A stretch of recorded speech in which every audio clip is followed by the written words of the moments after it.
Hey everyone, I'm Uwa and I'm going to be going into my second year studying medicine here at the University of Nottingham. If you'd like to find out a bit more about me, I'll leave my social media here on the screen. In this video, I'm going to be giving you some advice about living off campus. So in my first year of university, I stayed in an off-campus, self-catered accommodation with an ensuite. This was St. Peter's Court. It was about a 40-minute walk to the university campus and then about half an hour walk to the med school and 10 minutes walk to Jubilee campus. Here are some things that I wish I knew and also things that I learned based on my experience. First of all, join Facebook group chats for your accommodation. Here you'll possibly find your flatmates or people living in your block, and if not, at least you'll know people who are in your accommodation and just get talking to them. This helps you keep in the loop with things that's going on in and around your accommodation and just getting to know people. University is an extremely social experience and I advise that you take any opportunity you can to make more friends. There is also an official UON Facebook group chat where you can ask questions and just get some advice and give other people advice as well.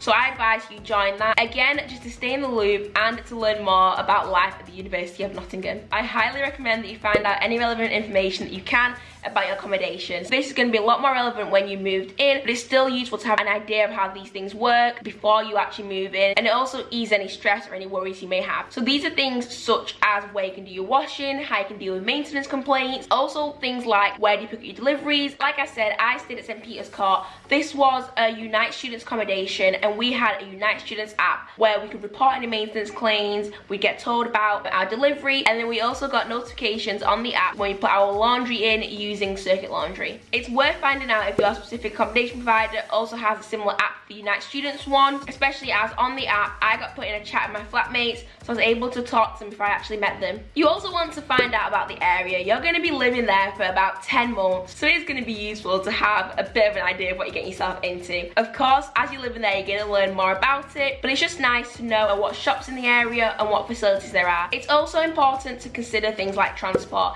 If you're going to be on campus a lot or you need to get into the med school, it's nice to know what the journey there is going to be like. The med school is about half an hour walk from St. Peter's Court, and then they also offered a free bus that ran from St. Peter's Court all the way to University Park campus. You can also look at how close the accommodation is to tram stops and whether you can get an Uber into town. My next piece of advice is really important, and that is to learn how to budget. Unfortunately, when you're living off campus, you don't get given a meal card like people who live on campus in catered accommodation do. So this means you're going to need to learn how to manage your money. So yes, you're going to want to have some money to go out and to have a good time, but you also need to have enough money to make sure you're buying a sufficient amount of food that you can cook with and you're eating well. All the off-campus accommodations that the University of Nottingham offer are self-catered. So this means that you need to learn how to cook. I left home and moved out to uni not knowing how to cook, but just from like trying things out and through trial and error, I eventually got better. And also I started meal prepping. This saved me a lot of time and money. With that said, it's important that you bring your own kitchen stuff. You can't rely on flatmates to borrow in theirs, so make sure you bring in pots, pans, chopping boards, any cutlery that you need, plates, cups, and also I'd recommend that you bring like double of everything in case you lose something or you break something. Also remember to bring washing up liquid and a sponge, a dish towel, things like that. Unless you're at some bougie accommodation, you're not gonna have a dishwasher and you're gonna have to get used to washing your dishes by hand. Next thing, if you have an ensuite like I did in first year, you're gonna wanna make sure you're bringing bathroom stuff. So shower caddy to put your stuff in. I recommend you get one that suctions to the wall. Also bring a bath mat if you've got a proper walk-in shower as opposed to a wet room. I recommend that you bring some cleaning stuff and leave those in your bathroom. These things like flash liquid or flash wipes, some floor cleaner, some bleach, because now you're living away from home, you're gonna have to take some responsibility and learn how to clean up after yourself. So you want to make your room as cozy as possible, and the best way to do this is by bringing just things you can decorate it with and things that bring the feeling of home with you to uni